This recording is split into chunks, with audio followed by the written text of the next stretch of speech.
प्रदेश की शिवराज सरकार आखिरकार अब अपने तमाम निगम मंडलों में राजनीतिक नियुक्तियों को हरी झंडी देने जा रही है। सूत्रों की माने तो 15 अगस्त के पहले तमाम निगम मंडलों में नेताओं को कुर्सी मिल जाएगी।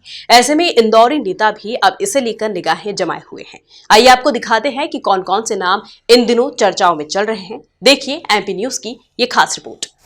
सज गई निगम मंडलों की कुर्सियां। 15 अगस्त से पहले होगा नामों का ऐलान। विकास प्राधिकरण और हाउसिंग बोर्ड जैसे पदों पर जमी है निगाहें। बीजेपी के इंदौरी नेताओं को है कुर्सी मिलने की आस। कोई बनना चाह रहा अध्यक्ष तो किसी को है संगठन में पद की चाहत।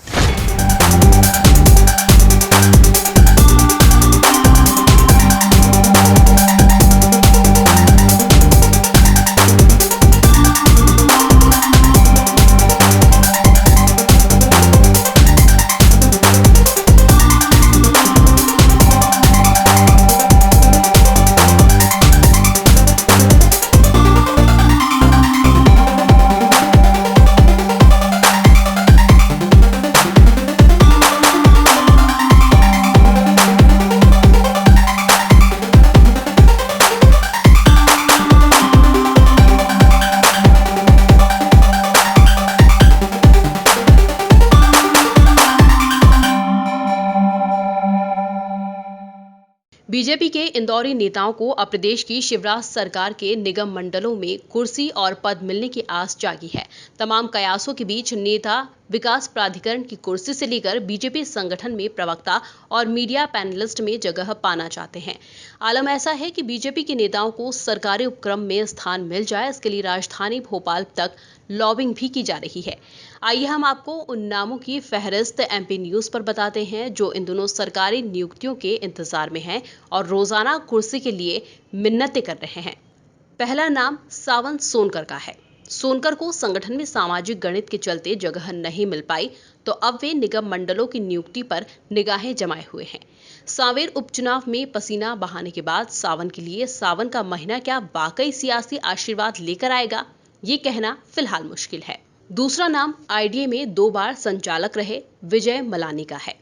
मलानी को संघ और संगठन के निष्ठावान कार्यकर्ता के रूप में देखा जाता है। वो इन दिनों विकास प्राधिकरण के लिए उपयुक्त माने जा रहे हैं। पिछले दिनों एयरपोर्ट पर सीएम शिवराज से हुई उनकी मुलाकात को भी इससे जोड़कर देखा जा रहा है। हालांकि होगा क्या, ये कह पाना जरा कठिन है। तीसरा नाम गोपी कृष्ण नेमा। गोपी कृष्ण नेमा को संगठन और सीएम दोनों से उम्मीद है, क्योंकि नेमा पार्टी के वरिष्ठ नेता माने जाते हैं और जब पार्टी ने उन्हें खंडवा संसदीय सीट के लिए जिम्मेदारी सौंपी तो ये माना गया कि वो निगम मंडल की दौड़ से बाहर हो गए, लेकिन अब भी उनकी राजधानी पकड़ के चलते उनका नाम चर्चाओं में है। चौथा नाम पूर्व विधायक सुदर्शन गुप्ता का है। गुप्ता केंद्रीय मंत्री नरेंद्र सिंह तोमर के सबसे विश्वसनीय नेता माने जाते हैं। साथ ही साथ सुदर्शन को सीएम शिवराज का भी भरोसेमंद माना जाता है। लिहाजा निगम चुनाव टलने के बाद अब वे आईडीए या किसी अन्य निगम मंडल में पद से नवाजे जा सकते हैं। सूत्रों के अनुसार पार्टी के मिशन बेंगलोर का इनाम भी उन्हें दिया जाना है। लिहाजा अब वे निगम मंडल के नामों में आगे चल रहे हैं। पांचवा नाम बीजेपी के तेज तर्रार प्रवक्ता उमेश शर्मा का है। उमेश शर्मा को पार्टी संगठन से नगर अध्यक्ष पद की आस थी, लेकिन संगठन मंत्री के ट्रंप कार्ड के चलते वो इस जिम्मेदारी से चूक गए। लिहाजा अब उन्हें प्राधिकरण या संगठन में प्रवक्ता बनाए जाने के कयास भी लगाए जा रहे हैं। उन्हें सांवेर उपचुनाव का इनाम भी दिया जाना है, इसलिए निगम मंडल में उन्हें तरजीह भी दी जा सकती है। हालांकि सियासी समीकरण किस तरह से कौन सी करवट बैठते हैं, ये फिलहाल तय नहीं है। छठा नाम सुमित मिश्रा का है, जिन्हें पार्टी प्रवक्ता जैसी अहम जिम्मेदारी दी जा सकती है। मिश्रा को संगठन की आवाज के लिहाज से अहम माना जाता है। हालांकि उन्हें संगठनात्मक समीकरणों के चलते सत्ता में भी भागीदारी दी जा सकती है। सातवां नाम केंद्रीय मंत्री ज्योतिरादित्य सिंधिया के करीबी राजू सिंह चौहान का है। चौहान वैसे तो कैबिनेट मंत्री तुलसीराम सिलावट के सबसे चहेते नेता माने जाते हैं, लेकिन उनके मिलनसार स्वभाव और सिंधिया के वरद हस्त के चलते निगम मंडल में एडजस्ट किया जाना तय माना जा रहा है। आठवां नाम बीजेपी नेता मोहन सिंगर का सामने आ रहा है, जिन्हें प्राधिकरण के उपाध्यक्ष या पार्टी में नगर कार्यकारिणी में जगह देने के सियासी समीकरण बन रहे हैं।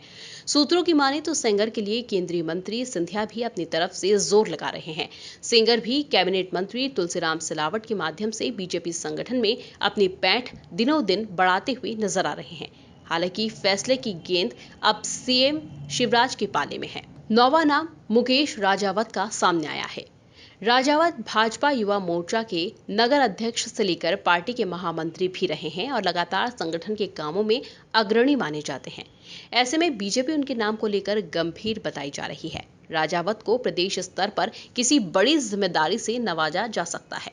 हालांकि खुद मुकेश राजावत निगम मंडल के बजाय पार्टी संगठन के कामों में ज्यादा दिलचस्पी रखते हैं।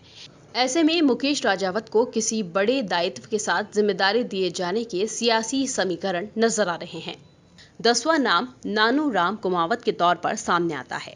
कुमावत को पार्टी की ओबीसी पसंद का लाभ मिल सकता है। बताया जा रहा है कि राज्य स्तर पर किसी बड़े निगम मंडल में कुमावत जगह पा सकते हैं। हालांकि वे इससे इत्तेफाक नहीं रखते, लेकिन संघ और संगठन की पसंद होने का उन्हें इनाम मिल सकता है। अब देखना लाजमी होगा कि सियासी फैसले में ये नाम किस तरह से कहां एडजस्ट किए जाते हैं और किस तरह से बीजेपी अपना इंदौरी संतुलन इन नामों के साथ बैठा पाती है। Bureau report, MP news, Indore.